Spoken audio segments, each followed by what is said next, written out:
రావణుడు మంచివాడా? చెడ్డవాడా? రావణుడు హీరోనా? విలనా? 2 పార్శ్వాలు ఉన్నాయంట. ఆ! నేనైతే 2 పార్శ్వాలు ఉన్నాయేమో అంటాను నేను.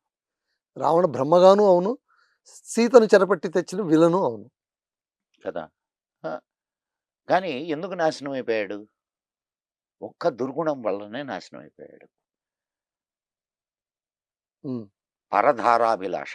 హ్మ్. అంటే ఇతరుల భార్యను ఆశించడం. ఆశించడం. పరస్త్రీ వ్యామోహం. పరస్త్రీ వ్యామోహం. గొప్పవాడే వాడు. తెలివిగలవాడు, అద్భుతమైనటువంటి విద్యా ప్రవీణుడు, అద్భుతమైన రచనాధురీణుడు. జటాకటాహ సంభ్రమ భ్రమన్నిలింప నిర్జరి విలోల వీచి వల్లరి విరాజమాన మూర్ధని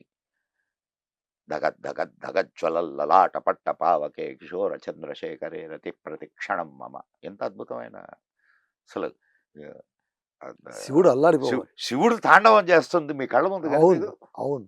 అంత అద్భుతమైన ఆ రచన రుద్రవీణ కావచ్చు. రచన చేసిన వాడు రావణ వీణ. అది. ఆయన సృష్టించిన వీణ ఒకటి ఉంది, హ్మ్. ఇప్పటికీ ఉంది, తెలుసా మీకు? ఎక్కడుంది సార్ అది? అయ్యో మీకు అంటే ఆయన సృష్టించిన వీణ కాదు, ఓహ్! ఆ మోడల్స్ ఇప్పటికీ వాడుతున్నారు. ఓహ్! దాన్ని రావణ వీణ అనే అంటారు. హ్మ్.